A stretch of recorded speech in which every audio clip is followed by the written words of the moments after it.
Bonjour et bienvenue sur le plateau de Bonjour chez vous. Aujourd'hui, notre thème du jour est « Ne te fais pas voler ta destinée ». Et oui, nous déclarons que vous ne vous ferez plus jamais voler votre destinée après cette émission.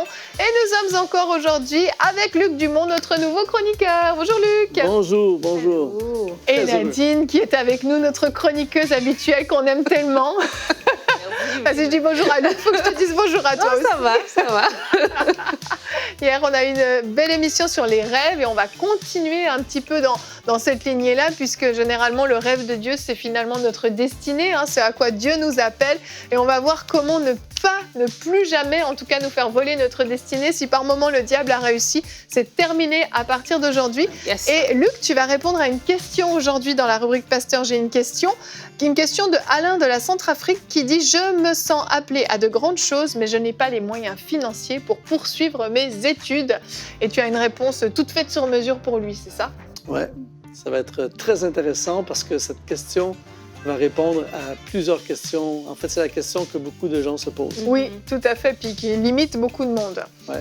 Et Nadine, en fin d'émission, nous aurons une invitée dans la rubrique Culture et Médias. Oui, on aura un Zoom tout à l'heure avec Eunice Tellereau. C'est une dame qui a un blog qui s'appelle « Éduquer son enfant ».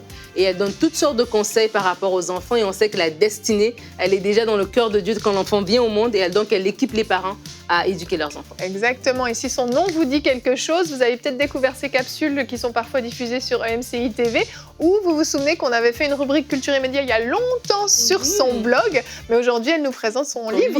Oui, absolument. Elle a écrit un livre qui s'appelle « 26 secrets pour aider les bouts de chou à réussir. » Donc, là, quelque chose comme ça, t'as massacré le J'ai massacré le titre de son... Attends, 26 secrets pour faire de vos beaux de chou des modèles. C'est mieux. Voilà. C'est mieux. Apparemment, elle t'avait pas appelé toi pour valider le titre du livre. En tout cas, ça va être super tout à l'heure. J'en doute pas du tout. J'aime beaucoup Eunice Tellereau, donc ce sera un plaisir de l'avoir avec nous en Zoom, en appel Zoom. Et Luc, on va commencer tout de suite cette émission avec toi dans la pensée du jour.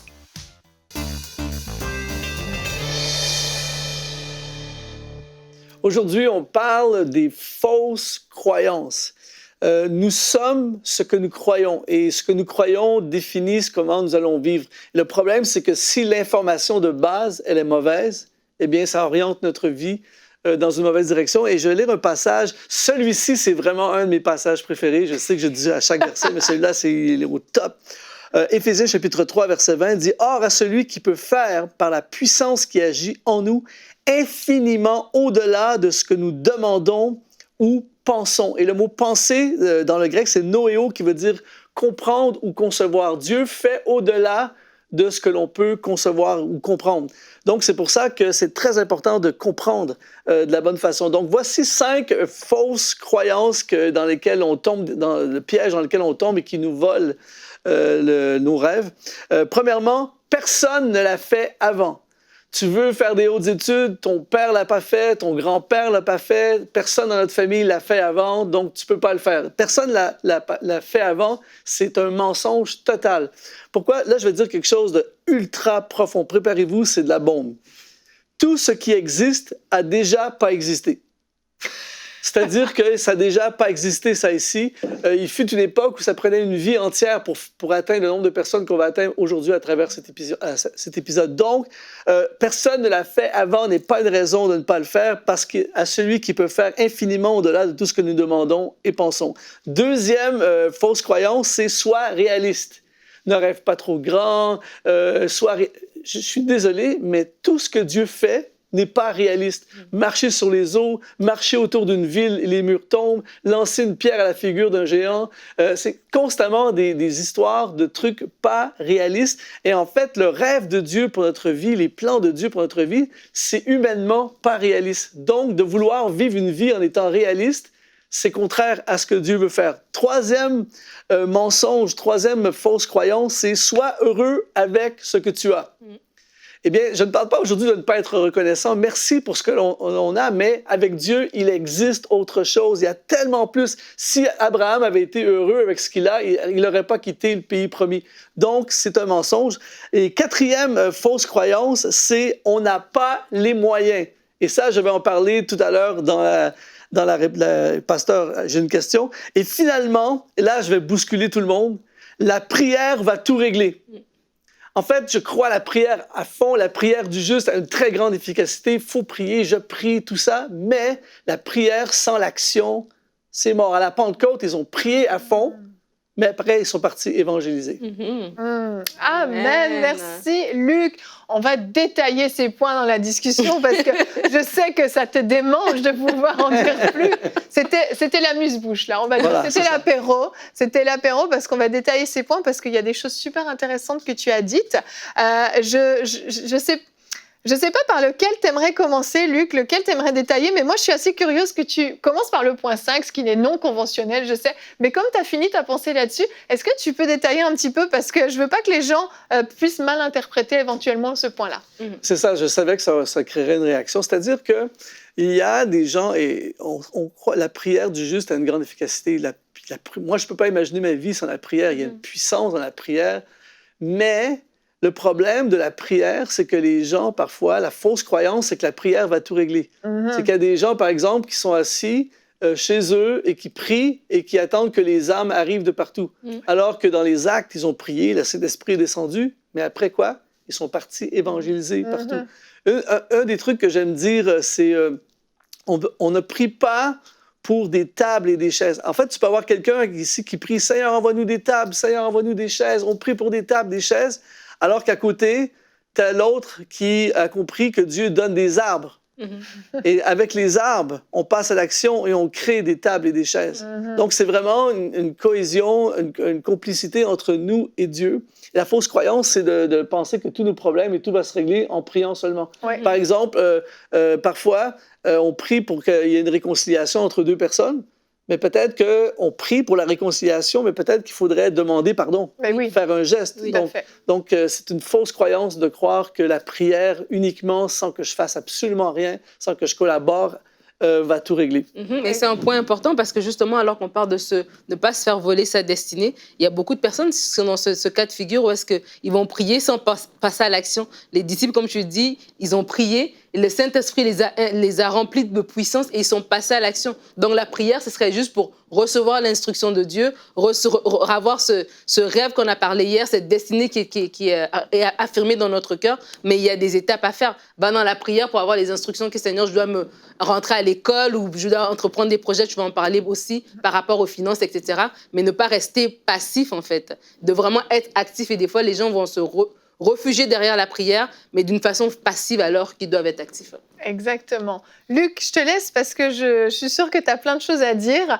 Dis-moi le prochain point que tu aimerais pouvoir détailler. Moi, en fait, dans les fausses croyances, c'est hyper important que les gens puissent comprendre que nous sommes formatés depuis notre enfance, volontairement et involontairement. C'est-à-dire que peu importe d'où on vient, nos origines familiales, culturelles, tout ça, et il y a plein de choses qu'on a entendues quand on était enfant. Il y a plein de choses, tu sais, par exemple, je parlais de personne ne l'a fait avant. Disons que tu viens d'un milieu, je sais pas, on a des gens du monde entier qui nous regardent. Tu viens d'un milieu rural, pauvre, et là, tes parents te disent, personne ici dans cette famille fait des hautes études, on a ton père, ton arrière-grand-père à l'époque de Louis XV, personne n'a fait. Et là, tu te mets à croire ça. Toute ton enfance, tu crois ça. Mais tu crois quelque chose qu'il faut. Parce que toi, tu peux. Même si personne ne l'a fait avant, toi, tu peux le faire.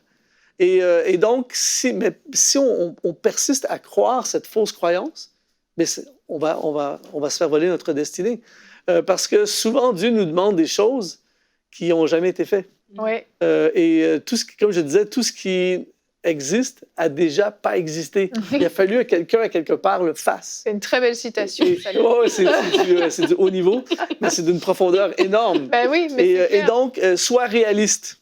Sois réaliste. Je suis désolé, mais la parole de Dieu, tu sais, on est assis dans la barque avec les disciples, et là, tout à coup, on voit Jésus qui arrive, tu sais, et là, Jésus dit, viens, Pierre, viens me rejoindre sur les eaux. Et là, si on a quelqu'un qui soit réaliste, c'est sûr que moi, il n'y a rien de logique de sortir de la barque et aller marcher sur les eaux. Ben non, c'est clair. Ça n'a jamais été fait avant. On n'a pas les moyens. Tu sais, il y a tous les éléments. Là. Mais Jésus t'invite à faire quelque chose qui n'est pas réaliste. Même chose pour Jéricho. Comment on peut concevoir l'idée, or à celui qui peut faire infiniment au-delà de ce qu'on peut demander et concevoir?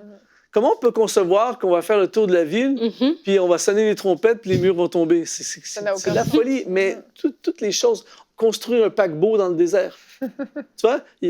En fait, la liste de la parole de Dieu, c'est rempli de récits qui sont... C'est pas réaliste. Exactement. C'est pas réaliste, c'est pas logique. Dieu va toujours te demander quelque chose pour lequel tu n'as pas les moyens. Donc, je pense que le jour où on est libéré de nos fausses croyances, c'est le jour où on commence à faire des choses. Ouais. C'est le jour où on entre dans notre destinée. Et moi, la question que je me pose tout le temps, la réflexion, et je veux vraiment encourager les gens qui nous regardent à se poser cette question, c'est comment Dieu pense. Parce que nous, on pense comme... Moi, je pense comme un Canadien. D'autres personnes peuvent penser comme un Américain, un Africain, tout ça. Et chaque personne, on est influencé par notre culture. Et des fois, ça peut être des vérités. Mais le problème, c'est qu'il y a plein de choses que parfois, c'est pas vrai. C'est juste pas vrai. Par exemple, moi, je connais des gens qui disent je voyage pas, l'avion, c'est dangereux. Mais l'avion, c'est dangereux, c'est une fausse croyance. Ben oui. Moi, j'étais avec un pilote dans le cockpit un jour et je lui ai posé cette question. Il m'a dit le moment le plus dangereux de la journée, c'est de partir de chez moi pour me rendre à l'aéroport. Parce que t'as plein de chauffeurs, les voitures qui sont pas en état de rouler, les gens respectent pas les règlements, il y a des gens qui ont bu, tout ça. Tandis que les pilotes ont eu des formations, l'avion est surveillé, il y a la réglementation, ce sont que des pros pilotes. Il dit, à partir de maintenant, je suis en sécurité. Tu vois? Mais la personne qui se prive de visiter les plus beaux pays du monde, de voyager, de vivre tout ça, parce qu'elle croit que l'avion, c'est dangereux. Moi, je me souviens, à une époque de ma vie, j'ai eu un camping-car. Et j'ai fait des choses formidables avec des voyages. Il y a quelqu'un qui m'a dit, dans une église, parce que j'allais prêcher, puis j'arrivais avec le camping-car, quelqu'un m'avait dit dans une église, t'as pas peur que ça tombe sur le côté avec le vent? Je m'étais jamais interrogé sur ce truc, tu vois. Est-ce que tu as arrêté le camping-car après? J'ai tout vendu. Tu vois, il y a plein de choses comme ça. Donc, les gens... Et là, si on va encore plus loin dans les fausses croyances, c'est que des gens qui s'empêchent d'exercer leur ministère. Parce que moi, je peux pas avoir un grand ministère. Je peux pas bâtir une église. Je peux pas chanter. J'aime tellement chanter, mais c'est impossible que je puisse avoir un ministère de chant. Moi, faire un album, c'est impossible. Et tu crois quelque chose qu'il y a rien qui empêche que tu le réalises. Mais les gens, en fait, s'interdisent des choses parce qu'ils croient un mensonge. Mais souvent, c'est ça. Mais ces mensonges, cette liste dont tu parles, et puis il y en a peut-être d'autres, hein, mais c'est souvent des choses qu'on nous a dites, qu'on nous a redites, et souvent depuis l'enfance d'ailleurs, et c'est pour ça que c'est chouette le livre que tu vas présenter tout à l'heure avec Eunice Teloro, parce que souvent, en fait, c'est des choses qui nous ont été dites et redites par peut-être nos parents, nos grands-parents, nos professeurs, nos amis, toutes sortes de personnes autour de nous, que le diable finalement a utilisé pour nous casser, puis nous faire croire des choses, et au point où justement tu vas t'interdire, c'est des barrières invisibles que tu as mis autour de toi en te disant jamais je ne ferai telle ou telle chose. Même si tu n'es pas capable de le formuler, tu as une limite invisible qui va t'empêcher de le faire. Alors que tu as des capacités extraordinaires, tu as des compétences extraordinaires, mais des gens ont juste besoin aussi d'être encouragés, d'être poussés, d'être stimulés, et tout à coup, il y a des choses extraordinaires qui jaillissent parce que, comme on le disait hier, hein, Dieu a mis en nous tout ce dont on avait besoin pour réaliser son rêve, pour réaliser finalement notre destinée. Mais nous, on va se limiter parce que justement, on croit des mensonges. Et Luc, l'une des choses qui nous limite énormément, on va passer tout de suite au pasteur. J'ai une question. C'est une question d'Alain de la Centrafrique qui a demandé « Je me sens appelé à de grandes choses, mais je n'ai pas les moyens financiers pour poursuivre mes études. Que faire, Luc ?» Et je pense que Alain a justement peut-être quelques forteresses qui doivent tomber aujourd'hui. Classique des classiques. La plupart des gens s'empêchent de faire le plan de Dieu à cause de l'argent. Mais oui. Et le problème, c'est que Dieu n'a aucun problème d'argent. Mais je dirais notre ami, premièrement, j'ai beaucoup aimé, c'est une très bonne question, mais j'ai beaucoup aimé quand il commence en disant « Je me sens appelé à des grandes choses ». Ouais. Donc, s'il se sent appelé à des grandes choses, ça veut dire qu'il se sent appelé. Et là, on parle de l'appel de Dieu. Amen. En passant l'appel de Dieu à de grandes choses, ce n'est pas nécessairement uniquement à être un pasteur. Tu peux être appelé à faire un doctorat, tu peux t'appeler, la liste est grande. On va d'ailleurs avoir une invitée tout à l'heure qui va nous parler justement elle fait un grand appel, c'est magnifique ce qu'elle fait. Mais le truc, c'est que si l'appel vient de Dieu, ça veut dire qu'il vient de Dieu. Amen. Un autre truc, un autre punchline. Si l'appel vient de Dieu, la journée de citation, là. Faut que je les note en même temps. Donc, là, je veux dire que c'est fort. Si l'appel vient de Dieu, ça veut dire que c'est à Dieu de pourvoir. Ouais. J'aimerais dire à notre ami, ce n'est pas à toi de pourvoir si l'appel vient de Dieu. Par exemple, tu ne verras jamais un soldat, on va dire un soldat canadien, partir en Afghanistan et aller sur les sites booking.com, se trouver un billet d'avion, avec sortir sa carte bancaire pour s'acheter son billet d'avion, s'acheter un parachute et un uniforme. Non, sinon, il s'est trompé d'armée.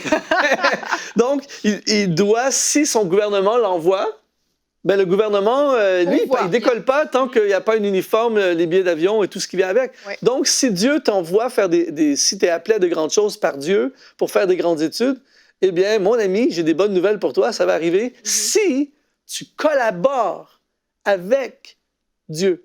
Le problème, c'est que les gens attendent d'avoir les moyens pour faire ce que Dieu demande. Là où il y a une vision, il y a une provision. Fais ce que Dieu demande, il y aura les moyens. En fait, Dieu est puissant, mais il aime ça nous bouleverser. Il va toujours faire les choses à l'inverse de notre nature. Nous, c'est « donne-moi tout l'argent, je fonce ». Dieu dit « fonce et tu auras tout l'argent ». Et c'est pour ça que c'est très important d'avoir la conviction de l'appel de Dieu. Mais j'étais dans une église ici au Canada il y a 3 ou 4 ans, je pense. Et il y a une jeune femme, une jeune étudiante africaine qui vient me voir à la fin du culte, elle est en larmes, tout ça.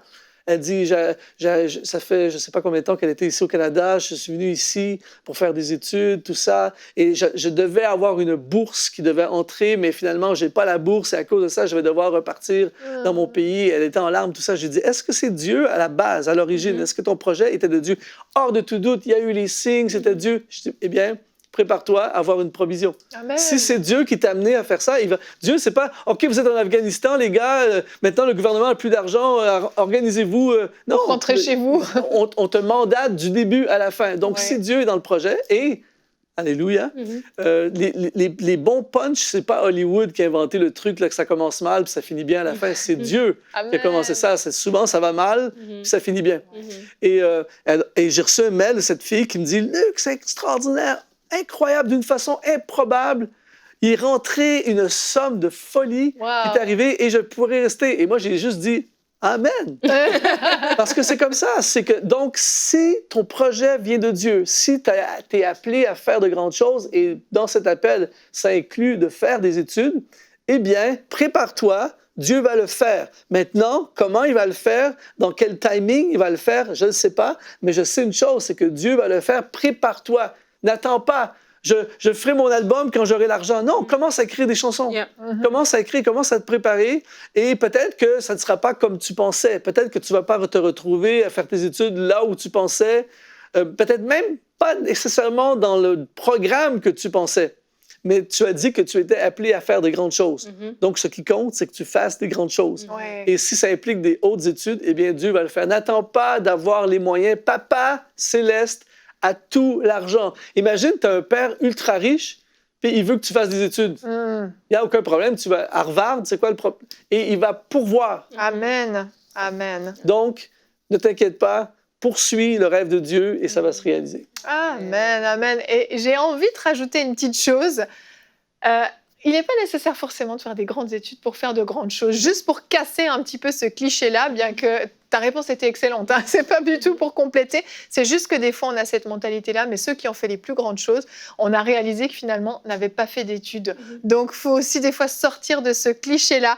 Et j'en profite pour vous envoyer le verset du jour tout de suite. Jérémie 15, au verset 11, nous dit « L'Éternel dit, certes, tu auras un avenir heureux. » C'est la Bible qui le dit. Amen. Donc oui, Dieu va pourvoir à tout ce dont vous avez besoin. Si vous avez besoin matériellement, financièrement, émotionnellement, il va mettre même à vos côtés l'homme ou la femme que Dieu a appelé pour rentrer dans cette destinée avec vous. Vous n'allez manquer de rien parce que si Dieu vous appelle, oui, Dieu va pourvoir. Amen, Luc. Si vous avez des questions, vous pouvez nous écrire à l'adresse pasteur@emcitv.com et nous enchaînons. Nous allons appeler notre invité dans la rubrique Culture et Médias.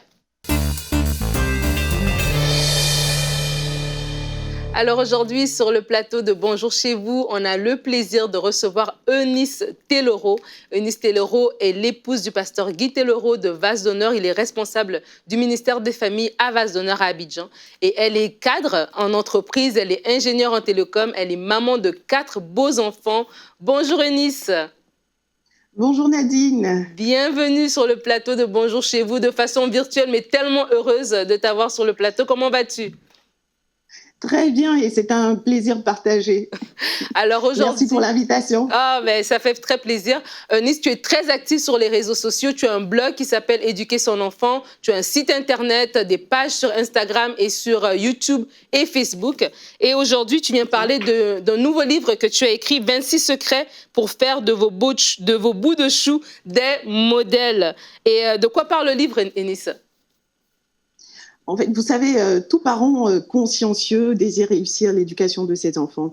Et réussir l'éducation de ses enfants, c'est quelque part leur inculquer un savoir-vivre, un savoir-être, des principes de vie, des valeurs. Et pour nous qui sommes des enfants de Dieu, c'est les gagner à Christ. Car que sert-il à un homme de gagner le monde s'il perd son âme? Et pour réussir l'éducation de ses enfants, il faut 2 ingrédients clés. Le premier ingrédient, c'est l'amour. Il faut donner une bonne dose d'amour, d'affection à ses enfants. Et le deuxième ingrédient, c'est l'autorité. Donc, l'amour et l'autorité. Si vous donnez beaucoup d'amour et pas suffisamment d'autorité, vous allez faire des enfants rois. Et si vous avez trop d'autorité, pas suffisamment d'amour, vous allez faire des enfants qui ont une piètre image d'eux-mêmes, qui sont prisés et tout cela. Et dans ce bouquin, justement, j'explique comment donner à ses enfants la bonne dose d'amour et en même temps avoir la bonne dose d'autorité pour aider les parents à réussir l'éducation de leurs enfants. Ah, super. Et justement, on parlait de la destinée. L'émission d'aujourd'hui parle de la destinée. Mais pourquoi est-ce que tu as écrit ce livre? Est-ce qu'il y a un besoin par rapport à la destinée, tu crois? Oui, il y a un besoin par rapport à la destinée. La parole de Dieu nous dit « Instruis l'enfant selon la voie qu'il doit suivre et quand il sera grand, il ne s'en détournera pas. » Et quand la parole de Dieu parle de voie, il y a aussi, c'est la voie du Seigneur, mais il y a aussi le chemin que le Seigneur a tracé pour nos enfants. Et c'est important que dès les premières années de vie, ils commencent avec de bonnes bases pour ne pas dévier, pour ne pas faire pour ne pas s'écarter du chemin du Seigneur. Donc c'est important dès le bas âge de poser les bons fondements pour que nos enfants grandissent dans la crainte du Seigneur et qu'ils réalisent le but pour lequel ils ont été créés. Et il y a très longtemps, on avait présenté ton blog ici sur Bonjour chez vous. Et récemment, je suis retournée sur tes pages et je te le disais avant l'émission que ton contenu est d'une qualité exceptionnelle. C'est tellement bien fait, tellement beau. Et tu donnes des conseils en fait aux parents sur différents aspects de la vie d'éduquer l'enfant. Et ton livre, tu dis que c'est un livre qui était un abécédaire. Est-ce que tu peux expliquer un peu c'est quoi le concept? Oui, en fait, c'est un abécédaire. Je l'ai conçu de sorte à ce qu'il soit très facile, très pratique, très simple à lire. Et chaque lettre de l'alphabet développe une idée, un principe clé pour réussir l'éducation de ses enfants. En fait, je reçois pas mal de mails ou de messages privés de parents qui me demandent comment faire, mon enfant a fait une gaffe, comment je réagis, mon enfant pique des crises de nerfs, mon enfant boude, mon enfant est capricieux, je ne sais plus où donner de la tête. Et il n'y a pas une seule clé à avoir pour résoudre ce problème. Il y a un trousseau de clés. Et dans ce livre, je propose un trousseau de 26 clés, plus une, parce qu'il y a un conseil bonus, pour aider les parents à réussir l'éducation de leurs enfants. OK. Et il nous reste un peu de temps. Alors, on va faire un petit exercice que tu m'avais parlé avant l'émission. Tu dis que si je peux te proposer une lettre avec un mot, c'est ça? Donc, si je dis B pour bibliothèque, comment ça marche? Oui, donc pour l'exercice, puisque c'est un abécédaire, je disais que chaque lettre développe une idée. Donc, on va essayer de faire une petite devinette. OK. Si on dit B, par exemple... Allô, vous m'entendez? Oui, B pour bibliothèque. On est un petit peu loin. OK, on est loin. OK, biblo. Alors, propose, vas-y. B comme bannissez les injures et les gros mots de votre vocabulaire.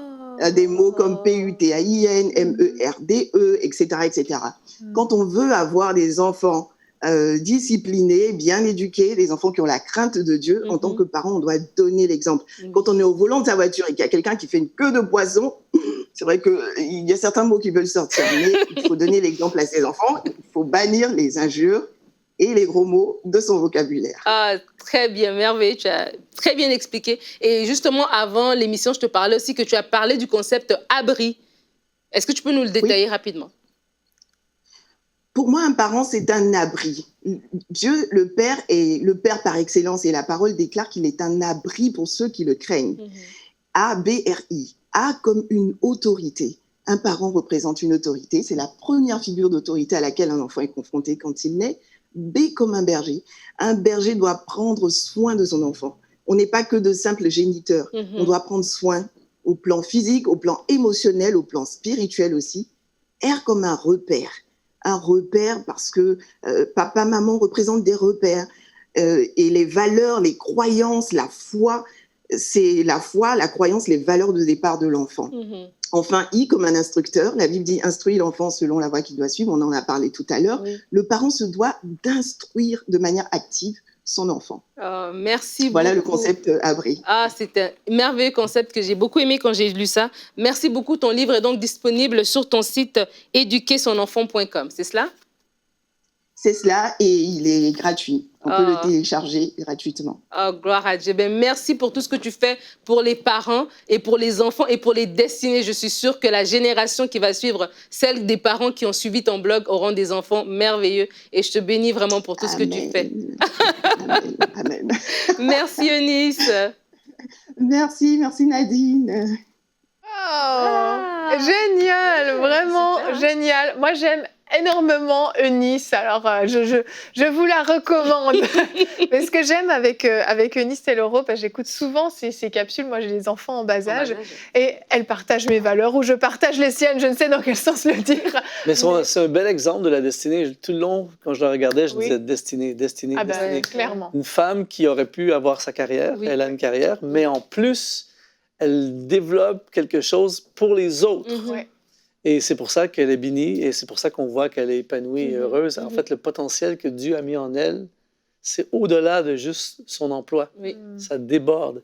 Et j'espère que ça pourra inspirer beaucoup de gens qui regardent. Ah, c'est sûr, c'est sûr. Donc, je vous encourage en plus un livre qu'elle offre gratuitement parce que son cœur, justement, son appel, c'est vraiment d'équiper les parents et puis de faire grandir une nouvelle génération. Et ce qui est génial, c'est que c'est à la fois, bah oui, ça touche les chrétiens, mais c'est aussi, c'est les conseils du royaume qui sont offerts à tous les parents, qu'ils soient chrétiens ou non. Et c'est ça que je trouve vraiment extraordinaire. Dans un monde comme le nôtre, on a besoin de gens comme ça. Merci Eunice pour le super bon travail.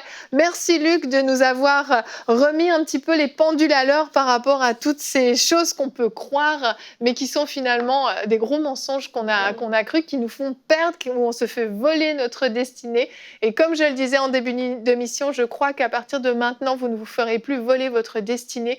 Vous ne croirez plus ces mensonges qu'on a peut-être voulu vous faire croire pendant des années. Et parfois même, on est étonné, mais c'est même des chrétiens qui ont pu nous mettre des choses dans la tête. Croyez uniquement ce que la parole de Dieu dit de vous et croyez que ce que Dieu a déposé en vous, il va tout faire pour vous permettre de l'accomplir. On se retrouve demain. Notre thème sera « Change ton regard sur les erreurs des autres ». Nous allons voir à quel point Dieu a opéré un miracle de transformation complète en nous à la nouvelle naissance et que nous, en tant que chrétiens, parfois, on peut avoir un regard un petit peu pharisien sur les autres. Donc, on va se ressaisir demain. Et on aura un très beau témoignage dans la rubrique « C'est mon histoire » avec le pasteur Jean sur un témoignage qui m'a vraiment beaucoup touchée. Merci à tous de nous avoir suivis. Et Luc, on te retrouve dans quelques semaines. Soyez bénis et bonjour chez vous.